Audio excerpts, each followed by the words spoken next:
রহস্যময় পারিবারিক অ্যাডভেঞ্চার গল্প। তোমার স্লিপিং পিল খাওয়ার পর আমি তোমার বিছানায় শুতে চাই। রাতে আমার ঘুম আসে না। ডাক্তার স্লিপিং পিল দিয়েছে। রাতে খাওয়ার পর বিছানায় শুয়েছি। একটু পরে ছেলে এল। বলল, মা ঘুম আসছে। আমি বললাম, আসছে। সে আমার পাশে বিছানায় বসল। বলল, আমিও এখানে থাকি। আমি বললাম, তোর রুমে গিয়ে ঘুমাক। সে বলল, না মা, তুমি অসুস্থ। আমি তোমার পাশে থাকব। পিল এর এফেক্ট আমার চোখ ভারী হয়ে আসছিল। সে আমার পাশে শুয়ে পড়ল। বলল, মা, আমিও তোমার সাথে ঘুমাতে চাই। আমি বললাম, তুই বড় হয়ে গেছিস। সে আমার কাছে এসে বলল, আমি বড় হয়েছি বলেই তো তোমাকে বিয়ে করতে চাই। পিল এর এফেক্ট আমি ঝিমঝিম করছিলাম। সে আমার কপালে হাত রেখে বলল, মা, তুমি ঘুমিয়ে পড়ো। কাল সকালে উঠে আমার প্রপোজাল এর উত্তর দেবে। আমার চোখ বন্ধ হয়ে আসছিল। তার হাতের স্পর্শ কপালে অনুভব করছিলাম। এই গল্পটি সম্পূর্ণ শুনলে আপনাদের পানি অটোমেটিক বের হয়ে যাবে, সো যত দ্রুত সম্ভব হাতের কাছে টিস্যু নিয়ে বসে পড়ুন। বিছানার চাদর যেন নষ্ট না হয় সেটা সম্পূর্ণ খেয়াল রাখার অনুরোধ জানিয়ে গল্পটি এখন শুরু করব। তার আগে সর্বশেষ অনুরোধ, দয়া করে এমন পানি বের করার গল্প নিয়মিত শুনতে আমাদের চ্যানেলটি সকলেই সাবস্ক্রাইব করুন। ধন্যবাদ। হ্যালো বন্ধুরা, আমার নাম মীরা চৌধুরী। আমার বয়স 40 বছর। আমার স্বামীর নাম রাহুল চৌধুরী, বয়স 43 বছর। আমাদের 2 সন্তান, সাদিক আর রিনা। সাদিক 18 বছর বয়সী, কলেজে পড়ে। রিনা 13 বছর বয়সী, স্কুলে যায়। আমার অসুস্থতার কারণে গত কয়েকদিন ধরে ঘুম আসছে না। ডাক্তার একটা শক্তিশালী ঘুমের ওষুধ দিয়েছে যেটা খাওয়ার পর গভীর ঘুম হয়। আজ রাতেও ওষুধ খেয়ে বিছানায় শুয়েছি। কিছুক্ষণ পর সাদিক আমার রুমে এসে হাজির। বলল, মা, ঘুম এলো নাকি? আমি বললাম, একটু আসতেছে। সে আমার বিছানার কিনারে বসে বলল, আমিও একটু এখানে থাকি। আমি বললাম, তোর নিজের রুমে গিয়ে শো। সে বলল, মা, তুমি অসুস্থ, আমি তোমার পাশে থাকব। ওষুধের প্রভাবে আমার মাথা ঝিমঝিম করতে শুরু করেছে। চোখ ভারী হয়ে আসছিল। সাদিক আমার পাশে শুয়ে পড়ল। বলল, মা, আমিও তোমার সাথে ঘুমাবো। আমি অল্প জ্ঞান থাকতে বললাম, তুই তো এখন বড় হয়ে গেছিস। সে আরও কাছে এসে বলল, আমি বড় হয়েছি বলেই তো তোমাকে বিয়ে করতে চাই মা। ওষুধের প্রভাবে আমি খুবই অসংলগ্ন অবস্থায় ছিলাম। চোখ প্রায় বন্ধ হয়ে আসছিল। সাদিক আমার কপালে হাত রেখে আদর করতে করতে বলল, মা, তুমি এখন ঘুমিয়ে পড়ো। কাল সকালে উঠে আমার প্রপোজাল এর উত্তর দেবে। আমার চেতনা প্রায় লোপ পেতে শুরু করেছে। শুধু তার হাতের স্পর্শটুকু অনুভব করতে পারছিলাম কপালে। পরদিন সকালে ঘুম ভাঙতে দেখি রাহুল আর রিনা আমার বিছানার পাশে দাঁড়িয়ে আছে। রাহুল বলল, কেমন লাগছে? ওষুধটা কাজ করেছে নাকি? আমি বললাম, হ্যাঁ, অনেক ভালো ঘুম হয়েছে। রিনা বলল, মা, সাদিক ভাইজা বলল তুমি নাকি তার প্রপোজাল এর উত্তর দেবে। আমি অবাক হয়ে বললাম, কি প্রপোজাল? রাহুল হাসতে হাসতে বলল, সাদিক গতকাল রাতে আমাদের বলেছে যে সে তোমাকে একটা বিশেষ জায়গায় বেড়াতে নিয়ে যেতে চায়। তোমার শরীর ভালো হলে। সেটাই নাকি তার প্রপোজাল। আমি তখন বুঝলাম যে ওষুধের প্রভাবে আমি কি শুনেছি আর কি বুঝেছি। রিনা বলল, হ্যাঁ মা, ভাইয়া বলেছে তোমাদের ওয়েডিং অ্যানিভার্সারি এর জন্য একটা সারপ্রাইজ প্ল্যান করেছে। সাদিক তখন রুমে ঢুকল। বলল, মা, কেমন আছো? ভালো ঘুম হয়েছে? আমি বললাম, হ্যাঁ। তুই কি একটা প্রপোজাল এর কথা বলেছিলি? সে হেসে বলল, হ্যাঁ মা। বাবা মায়ের ওয়েডিং অ্যানিভার্সারিতে আমি আর রিনা মিলে তোমাদের একটা স্পেশাল সারপ্রাইজ দিতে চাই। একটা রহস্যময় জায়গায় বেড়াতে নিয়ে যেতে চাই। সেই প্রপোজালটাই করেছি। রাহুল বলল, সাদিক আর রিনা একটা ট্রেজার হান্ট এর মতো খেলার ব্যবস্থা করেছে। আমাদের জন্য একটা মাইস্টারি ট্যুর প্ল্যান করেছে। আমি মুচকি হেসে বললাম, তাহলে প্রপোজালটা অ্যাকসেপ্ট। এর পরদিন থেকেই আমাদের রহস্যময় অ্যাডভেঞ্চার শুরু হল। সাদিক আর রিনা আমাদের চোখ বেঁধে একটা গাড়িতে তুলে দিল। বলল, বাবা মা, আজ তোমরা আমাদের গেস্টস। আমরা তোমাদের এমন জায়গায় নিয়ে যাব যেখানে তোমরা আগে কখনো যাওনি। গাড়ি চলতে থাকল প্রায় 2 ঘন্টা। এরপর গাড়ি থামল। সাদিক আর রিনা আমাদের হাত ধরে কোথাও নিয়ে গেল। তারপর আমাদের চোখের বাঁধন খুলে দিল। দেখি আমরা একটা পুরনো জমিদার বাড়ির সামনে দাঁড়িয়ে আছি। রিনা উৎসাহিত হয়ে বলল, মা, এটা আমাদের দাদু মানে তোমার শ্বশুরের পুরনো বাড়ি। অনেক বছর ধরে এখানে কেউ আসে না আগে। সাদিক বলল, বাবা, আমি রিসার্চ করে জানতে পেরেছি যে এই বাড়িতে অনেক পুরনো দিনের স্মৃতি লুকিয়ে আছে। আমরা আজ একসাথে এই বাড়ি এক্সপ্লোর করব। রাহুল অবাক হয়ে বলল, কিন্তু এই বাড়িতে তো অনেক বছর ধরে কেউ থাকে না। চাবি পেলে কোথায়? রিনা হাসতে হাসতে পকেট থেকে একটা পুরনো চাবি বের করল। বলল, দাদির কাছে ছিল। আমি তার কাছ থেকে নিয়ে এসেছি। দাদি বলেছেন এই বাড়িতে অনেক গোপন জিনিস আছে গি। আমরা 4 জন বাড়িতে ঢুকলাম। ভিতরটা অন্ধকার আর ধুলো ভরা। সাদিক টর্চ লাইট নিয়ে এসেছিল। আমরা ধীরে ধীরে বাড়ির বিভিন্ন রুম দেখতে শুরু করলাম। প্রতিটা রুমে পুরনো আসবাবপত্র আর ছবি। দোতলায় একটা বন্ধ রুম ছিল। চাবি দিয়ে খোলার চেষ্টা করলাম কিন্তু খুলছে না। সাদিক বলল, এই রুমটাই সবচেয়ে রহস্যময়। দাদি বলেছেন এখানে আমাদের পূর্বপুরুষদের অনেক গোপন কথা লুকানো আছে গি। রিনা বলল, আমার মনে হচ্ছে এখানে কোনো ট্রেজার আছে। আমরা সবাই মিলে রুমের চারপাশ খুঁজতে শুরু করলাম। হঠাৎ করে রাহুল দেয়ালের একটা লুজ ব্রেক খুঁজে পেল। সেটা সরাতে ভিতর থেকে আরেকটা চাবি বেরিয়ে এল। নতুন চাবি দিয়ে রুম খোলা গেল। ভিতরে দেখি একটা পুরনো আলমারি আর একটা লেখার টেবিল। টেবিলের উপর অনেকগুলো পুরনো কাগজপত্র আর একটা ডায়েরি। সাদিক ডায়েরিটা খুলে দেখল। বলল, এটা আমাদের দাদুর লেখা। এখানে তিনি লিখেছেন যে এই বাড়িতে একটা গোপন ছানল আছে। আমি উৎসাহিত হয়ে বললাম, সত্যি? কোথায়? রিনা ডায়েরি পড়তে পড়তে বলল, এখানে লেখা আছে যে বাড়ির বেসমেন্টে একটা লুকানো ডোর আছে। সেটা দিয়ে আন্ডারগ্রাউন্ডে যাওয়া যায়।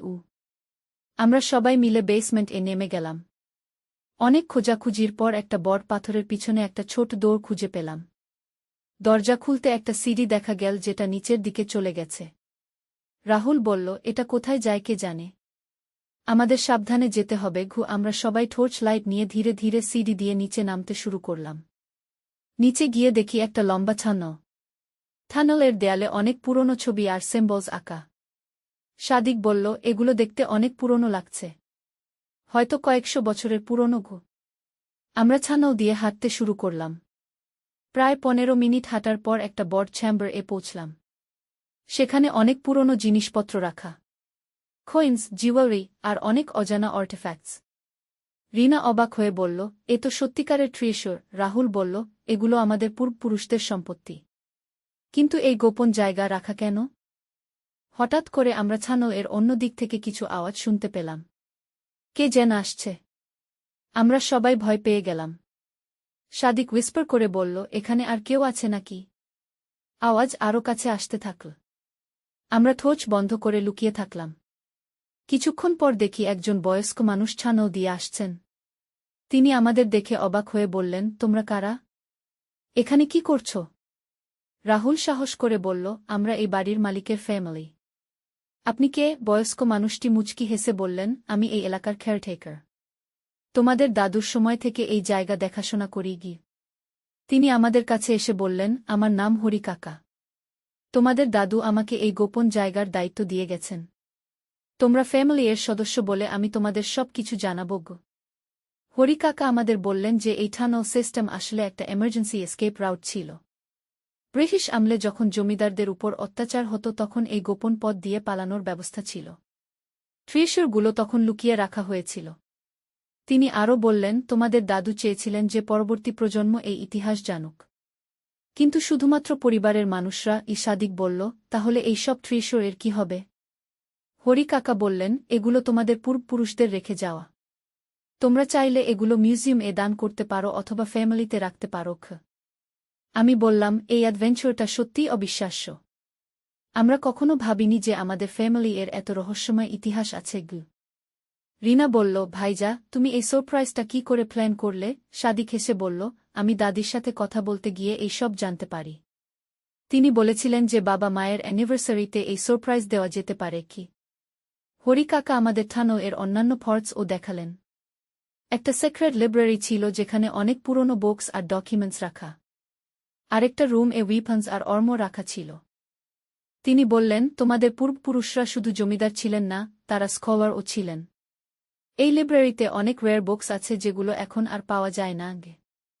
আমরা প্রায় পুরো দিন এই আন্ডারগ্রাউন্ড অ্যাডভেঞ্চার এ কাটালাম।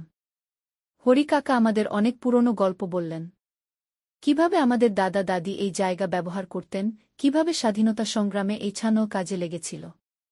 সন্ধ্যার দিকে আমরা আবার উপরে উঠে এলাম। হরি কাকা বললেন, তোমরা যখন চাও তখনই এই জায়গায় আসতে পারো। কিন্তু এই গোপনীয়তা ফ্যামিলি এর মধ্যেই রাখবে। রাহুল বলল, এই অ্যানিভার্সারি সারপ্রাইজটা সত্যিই জীবনের সেরা সারপ্রাইজ। আমরা কখনো ভুলব না। আমি সাদিক আর রিনাকে জড়িয়ে ধরে বললাম, তোমরা আমাদের এমন একটা অভিজ্ঞতা দিলে যেটা কখনো ভুলব না। সাদিক বলল, মা, এটা শুধু শুরু। আমরা এই জায়গা নিয়ে আরও রিসার্চ করব। হয়তো আরও রহস্য আবিষ্কার করব। রিনা বলল, পরের বার আমরা ক্যাম্পিং করে এখানে থাকব। রাতে এই জায়গা কেমন লাগে দেখব। ফেরার পথে আমি ভাবছিলাম যে আমাদের পরিবারের এত সমৃদ্ধ ইতিহাস আছে যেটা আমরা জানতামই না। সাদিক আর রিনার এই ইনিশিয়েটিভের জন্য আমি গর্বিত। বাড়ি ফিরে আমরা সবাই মিলে এই অ্যাডভেঞ্চার এর অভিজ্ঞতা নিয়ে আলোচনা করলাম।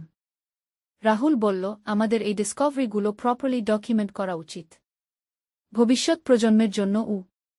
আমি বললাম, হ্যাঁ, আর আমাদের এই ফ্যামিলি অ্যাডভেঞ্চারগুলো রেগুলার করা উচিত। এটা আমাদের আরও কাছে নিয়ে এসেছে। সাদিক বলল, মা, আমার আরও কিছু প্ল্যানস আছে। আমরা এই হিস্টোরিক্যাল রিসার্চটা কন্টিনিউ করব। হয়তো আমাদের এলাকার আরও ফ্যামিলিদের সাথে যোগ দিয়ে একটা হেরিটেজ প্রিজার্ভেশন প্রজেক্ট শুরু করতে পারি। এই অ্যাডভেঞ্চার এর পর থেকে আমাদের পরিবারের বন্ড আরও শক্তিশালী হয়েছে। আমরা নিয়মিত সেই জমিদার বাড়িতে যাই আর নতুন নতুন আবিষ্কার করি। হরি কাকা আমাদের পার্মানেন্ট কেয়ারটেকার হিসেবে সাহায্য করেন। কয়েক মাস পর আমরা সেই আন্ডারগ্রাউন্ড লাইব্রেরি থেকে কিছু ওয়্যার ম্যানুস্ক্রিপ্টস আবিষ্কার করলাম যেগুলো ইতিহাসবিদদের কাছে অমূল্য। আমরা সিদ্ধান্ত নিলাম যে এগুলো প্রপার প্রিজার্ভেশন এর জন্য মিউজিয়াম এ দান করব। রিনা বলল, আমি বড় হয়ে আর্চায়োলজি নিয়ে পড়ব। আমাদের ফ্যামিলি এর এই হেরিটেজ নিয়ে আরও কাজ করব। সাদিকও হিস্টোরি নিয়ে আগ্রহী হয়ে উঠল। সে বলল, আমি আমাদের এই পুরো অ্যাডভেঞ্চারটা একটা বুক এ লিখব, যাতে পরের প্রজন্ম জানতে পারে। আজও যখন আমি সেই রাতের কথা ভাবি যখন স্লিপিং পিল খেয়ে ঘুমিয়েছিলাম আর সাদিক তার সারপ্রাইজ প্রপোজাল এর কথা বলেছিল, তখন হাসি পায়। তার সেই ছোট্ট প্রপোজাল থেকেই আমাদের এত বড় একটা অ্যাডভেঞ্চার শুরু হয়েছিল।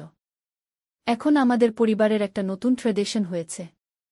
প্রতি অ্যানিভার্সারিতে আমরা এমন কোনো অ্যাডভেঞ্চার প্ল্যানিং করি যেটা আমাদের আরও কাছে নিয়ে আসে। কখনো ট্রেজার হান্টিং, কখনো হিস্টোরিক্যাল সাইট ভিজিট, কখনো মাইস্টারি সলভিং। আমার মনে হয় ফ্যামিলি বন্ডের জন্য এই ধরনের শেয়ার্ড এক্সপিরিয়েন্সেস অত্যন্ত গুরুত্বপূর্ণ। আমরা শুধু একসাথে থাকি না, একসাথে নতুন কিছু আবিষ্কার করি, একসাথে রহস্যের সমাধান করি। সাদিকের সেই রাতের কথাগুলো এখন আমাদের কাছে একটা মজার মেমোরি। যেটা শুরু হয়েছিল একটা মিসআন্ডারস্ট্যান্ডিং দিয়ে, সেটাই আমাদের জীবনের সবচেয়ে মেমোরেবল অ্যাডভেঞ্চার এ পরিণত হয়েছে। আর হরি কাকা এখন আমাদের পরিবারের একজন অংশ হয়ে গেছেন। তিনি আমাদের আরও অনেক ফ্যামিলি হিস্টোরি বলেন, যেগুলো আমরা আগে জানতাম না। এই পুরো এক্সপেরিয়েন্স আমাদের শিখিয়েছে যে আমাদের চারপাশে কত রহস্য লুকিয়ে আছে। শুধু একটু কিউরিওসিটি আর একসাথে এক্সপ্লোর করার মানসিকতা থাকলেই আমরা অভাবনীয় অভিজ্ঞতা পেতে পারি। আমাদের এই অ্যাডভেঞ্চার স্টোরি এখন আমাদের এলাকায় ফেমাস। অনেকে আমাদের কাছে পরামর্শ নেন কিভাবে তারাও তাদের ফ্যামিলি হিস্টোরি নিয়ে রিসার্চ করতে পারেন। আমি মনে করি প্রতিটা পরিবারের নিজস্ব কিছু রহস্য আর ইতিহাস থাকে। শুধু সেগুলো খুঁজে বের করার জন্য একটু এফোর্ট দরকার। আর সেই এফোর্টটা যদি পুরো পরিবার মিলে করা হয় তাহলে সেটা আরও এনজয়েবল হয়। আমাদের পরের অ্যাডভেঞ্চারটা হলো সেই আন্ডারগ্রাউন্ড টানেল এর শেষ মাথা খুঁজে বের করা। হরি কাকা বলেছিলেন যে ছানোটা নদীর পাড় পর্যন্ত চলে গেছে। আমরা সিদ্ধান্ত নিলাম যে পুরো রাউটটা এক্সপ্লোর করব। পরের সপ্তাহেই আমরা আবার গেলাম। এইবার আমরা আরও ভালো প্রিপারেশন নিয়ে গেলাম। Rope, extra torch, first aid kit, খাবার পানি সব নিয়ে গেলাম। হরি কাকা আমাদের সাথে আছেন। তিনি বললেন, তোমাদের দাদু একবার আমাকে বলেছিলেন যে এই টানেল এর শেষে একটা সিক্রেট বোট ডক আছে। কিন্তু আমি কখনো সেখানে যাইনি। আমরা টানেল এর অন্য দিক দিয়ে যাত্রা শুরু করলাম। এই পথ আগের চেয়ে বেশি সরু আর অন্ধকার। কিন্তু আমরা এক্সাইটেড ছিলাম নতুন কিছু আবিষ্কার করার জন্য। প্রায় আধা ঘন্টা হাঁটার পর আমরা একটা বিশাল কেভ এর মতো জায়গায় পৌঁছলাম। সেখানে ন্যাচারাল লাইট আসছিল উপর থেকে। দেখি একটা বড় ওপেনিং আছে যেখান দিয়ে আকাশ দেখা যাচ্ছে। সাদিক বলল, এটা তো আন্ডারগ্রাউন্ড কেভ নয়, এটা একটা ন্যাচারাল ক্যানিয়ন। রাহুল বলল, আমাদের পূর্বপুরুষরা এই ন্যাচারাল স্ট্রাকচারটাকে কাজে লাগিয়েছেন। রিনা ক্যানিয়ন এর দেয়ালে কিছু অ্যানসিয়েন্ট পেইন্টিং আবিষ্কার করল। সেগুলো দেখতে কেভ পেইন্টিং এর মতো। হরি কাকা বললেন, এই পেইন্টিংসগুলো 1000 বছরের পুরনো হতে পারে। আমাদের এলাকায় সেই আমল থেকে মানুষ বাস করে। আমি পেইন্টিংসগুলো দেখে ফ্যাসিনেটেড হয়ে গেলাম। সেখানে অ্যানিমালস, হান্টিং সিনস আর কিছু সিম্বলস আঁকা। মনে হচ্ছিল যেন আমরা একটা অ্যানসিয়েন্ট সিভিলাইজেশন এর ট্রেসেস খুঁজে পেয়েছি। ক্যানিয়নের অন্য দিকে গিয়ে আমরা সত্যিই একটা আন্ডারগ্রাউন্ড রিভার খুঁজে পেলাম। নদীর ধারে একটা পুরনো উডেন প্ল্যাটফর্ম ছিল, যেটা নৌকা বাঁধার জন্য ব্যবহার হতো। হরিকাকা উৎসাহিত হয়ে বললেন, এই তো সেই সেক্রেট ডক। তোমাদের দাদুর কথা সত্যি ছিল। তিনি আরও বললেন যে এই জায়গা দিয়ে জরুরি পরিস্থিতিতে নৌকা করে অন্য জায়গায় পালানো যেত। রিনা বলল, আমাদের একটা নৌকা আনা উচিত। এই আন্ডারগ্রাউন্ড রিভারটা এক্সপ্লোর করা উচিত। কি আমি বললাম, কিন্তু সেটা একটু রিস্কি হতে পারে। সাদিক বলল, আমরা এই জায়গা নিয়ে আরও স্টাডি করি। হয়তো জিওলজিস্ট আর আর্চায়োলজিস্টদের সাহায্য নিতে পারি। আমরা সেদিন আর বেশি ডেপথ যেতে পারলাম না, কিন্তু এই ডিসকভারিটা আমাদের আরও এক্সাইটেড করে তুলল। ফেরার পথে হরি কাকা আমাদের বললেন যে আমাদের এই গবেষণা এলাকার ইতিহাসের জন্য অত্যন্ত গুরুত্বপূর্ণ। বাড়ি ফিরে আমরা ইন্টারনেটে রিসার্চ করতে শুরু করলাম। সাদিক জিওলজিক্যাল সার্ভে এর সাথে কন্ট্যাক্ট করল। রিনা আর্চায়োলজি ডিপার্টমেন্ট এর সাথে যোগাযোগ করল। কয়েকদিন পর দেখা গেল যে আমাদের ডিসকভারিটা সত্যিই সিগনিফিক্যান্ট। লোকাল ইউনিভার্সিটি থেকে একটা রিসার্চ টিম আমাদের সাথে দেখা করতে এল। তারা বললেন যে আমাদের খুঁজে পাওয়া পেইন্টিংস আর আর্টিফ্যাক্টসগুলো এই অঞ্চলের অ্যানসিয়েন্ট হিস্টোরি এর জন্য অমূল্য। তারা প্রপার এক্সকেভেশন আর প্রিজার্ভেশন এর জন্য প্রজেক্ট শুরু করতে চান। আমি গর্বিত ছিলাম যে আমাদের পরিবারের একটা ছোট অ্যাডভেঞ্চার থেকে এত বড় একটা আর্চায়োলজিক্যাল ডিসকভারি হয়েছে। সাদিক আর রিনা তো হেরো হয়ে গেছে ইউনিভার্সিটিতে, কিন্তু সবচেয়ে ভালো লাগছিল এই যে আমাদের পরিবারের বন্ড আরও মজবুত হয়েছে। আমরা এখন শুধু পরিবার নয়, আমরা একসাথে এক্সপ্লোর, রিসার্চার আর অ্যাডভেঞ্চার পার্টনার। সেই রাতের ঘটনা থেকে শুরু করে আজ পর্যন্ত আমাদের এই জার্নিটা অবিশ্বাস্য। কে ভেবেছিল যে একটা স্লিপিং পিল আর একটা মিসআন্ডারস্ট্যান্ডিং থেকে আমাদের এত বড় একটা অ্যাডভেঞ্চার শুরু হবে। আমার মনে হয় জীবনে এই ধরনের আনএক্সপেক্টেড মোমেন্টসগুলোই সবচেয়ে ভ্যালুয়েবল, যেগুলো আমাদের নতুন পথ দেখায়, নতুন অভিজ্ঞতা দেয় আর পরিবারকে আরও কাছে নিয়ে আসে। এখন আমাদের পরিবারের একটা নতুন আইডেন্টিটি হয়েছে। আমরা লোকাল হেরিটেজের প্রিজার্ভেশন এর সাথে জড়িত। সাদিক হিস্টোরি নিয়ে স্টাডি করছে, রিনা আর্চায়োলজিতে ইন্টারেস্টেড হয়েছে। রাহুল আর আমি এই পুরো প্রজেক্টের কোঅর্ডিনেটর হিসেবে কাজ করছি। আমরা অন্যান্য ফ্যামিলিদের সাথেও যোগাযোগ করেছি যাদের এই এলাকায় পুরনো ইতিহাস আছে। এখন আমরা একটা কমিউনিটি হেরিটেজ প্রজেক্ট শুরু করেছি। মন্থলি একবার আমরা সবাই মিলে ডিফারেন্ট হিস্টোরিক্যাল সাইটস ভিজিট করি। চিলড্রেনদের এই বিষয়ে আগ্রহী করে তুলছি। আমার মনে হয় সাদিকের সেই রাতের প্রপোজালটাই আমাদের জীবনের টার্নিং পয়েন্ট ছিল। একটা সিম্পল ফ্যামিলি সারপ্রাইজ থেকে আমাদের এত বড় একটা জার্নি শুরু হয়েছে। এই এক্সপেরিয়েন্স আমাদের শিখিয়েছে যে পরিবারের সাথে কাটানো সময় কত মূল্যবান। আর যখন সেই সময়টা কোনো মিনিংফুল অ্যাক্টিভিটিতে ব্যয় করা হয় তখন সেটা আরও স্পেশাল হয়ে ওঠে। আমাদের এই অ্যাডভেঞ্চার স্টোরি এখন লোকাল নিউজপেপার এ পাবলিশ হয়েছে। অনেক মানুষ আমাদের সাথে যোগ দিতে চাইছেন। আমরা একটা হেরিটেজ সোসাইটি গঠন করেছি। এই সব কিছুর মধ্যেও আমাদের পারিবারিক বন্ডস আরও শক্তিশালী হয়েছে। আমরা এখন শুধু ফ্যামিলি মেম্বার নয়, আমরা টিম মেম্বারও। একসাথে গোলস অ্যাচিভ করি, একসাথে চ্যালেঞ্জেস ফেস করি। সাদিক বলল, মা, আমার সেই রাতের প্রপোজালটা কি এখনও ভ্যালিড? আমি হেসে বললাম, সেটা তো লাইফ চেঞ্জিং প্রপোজাল ছিল। আমি অ্যাকসেপ্ট করেই ভালো করেছি। রিনা বলল, ভাইয়া, সেই প্রপোজালের জন্যই আমরা আজ এই জায়গায় পৌঁছেছি। আমাদের পরিবারের হিস্টোরি ডিসকভার করেছি। রাহুল বলল, এই অ্যাডভেঞ্চারটা আমাদের দেখিয়েছে যে আমরা একসাথে কত কিছু করতে পারি। আমাদের ফ্যামিলি এর পটেনশিয়াল কত বেশি। আজকাল আমি যখন রাতে ঘুমাতে যাই তখন সেই রাতের কথা মনে পড়ে। স্লিপিং পিল এর এফেক্ট, এই যে অদ্ভুত কনভারসেশন হয়েছিল, সেটা থেকেই আমাদের এই অবিশ্বাস্য জার্নি শুরু। আমার মনে হয় লাইফে এই ধরনের সেরেন্ডিপিটি মোমেন্টস অনেক আছে, কিন্তু আমরা সেগুলোকে কাজে লাগাই না। আমরা ভাগ্যবান যে আমরা সেই মোমেন্টটাকে একটা বিউটিফুল অ্যাডভেঞ্চার এ কনভার্ট করতে পেরেছি। এখন আমাদের পরিবারের একটা মিশন আছে। আমরা আমাদের এলাকার হেরিটেজ প্রিজার্ভ করব আর পরের জেনারেশন এর কাছে সেটা হ্যান্ডওভার করব। আমাদের এই স্টোরিটা অনেকের কাছে ইন্সপিরেশন। অনেক ফ্যামিলি এখন তাদের নিজেদের হেরিটেজ নিয়ে কাজ করা শুরু করেছে। আমাদের দেখে তারাও বুঝেছে যে পারিবারিক রিসার্চ কত ইন্টারেস্টিং হতে পারে। সাদিক এখন একটা ব্লগ মেইনটেইন করে যেখানে সে আমাদের এই অ্যাডভেঞ্চার্স এর ডিটেইলস লেখে। অনেক মানুষ সেই ব্লগ ফলো করে। তারাও তাদের আউন ফ্যামিলি অ্যাডভেঞ্চার্স শেয়ার করে। রিনা স্কুল এ প্রেজেন্টেশন দিয়েছে আমাদের এই ডিসকভারি নিয়ে। তার ক্লাসমেটসরা খুব ইন্টারেস্টেড হয়েছে।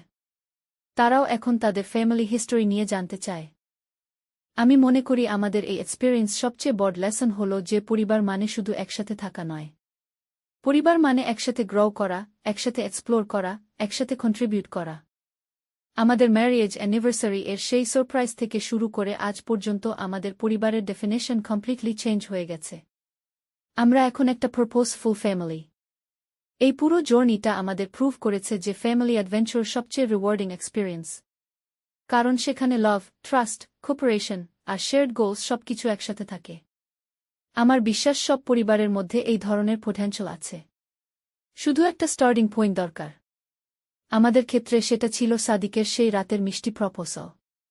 এখন যখন আমি স্লিপিং পিল খাই তখনও সাদিক আমার রুমে এসে জিজ্ঞেস করে, মা, ঘুম আসছে? কিন্তু এখন আর সেই অকওয়ার্ড সিচুয়েশন হয় না। আমরা হেসে সেই রাতের কথা মনে করি। আমাদের পরিবারের এই ট্রান্সফরমেশন আমার কাছে অনেক স্পেশাল। আমরা একসাথে হিস্টোরি এক্সপ্লোর করি, একসাথে মাইস্ট্রি সলভ করি, একসাথে কমিউনিটি সার্ভাইস করি। আমাদের এই অ্যাডভেঞ্চার স্টোরি এখন আর শুধু আমাদের পরিবারের নয়। এটা আমাদের কমিউনিটি এর অনেকের ইন্সপিরেশন। তারাও এখন ফ্যামিলি বন্ডিং অ্যাক্টিভিটিজ এ বেশি ফোকাস করছে। আমি গ্রেটফুল যে সেই স্লিপিং পিল এর রাতে যে মিসআন্ডারস্ট্যান্ডিং হয়েছিল সেটা আমাদের লাইফকে এত পজিটিভ ডাইরেকশন এ নিয়ে গেছে। সত্যি বলতে সেটা ছিল আমাদের পরিবারের জন্য একটা ব্লেসিং ডিসগাইজ।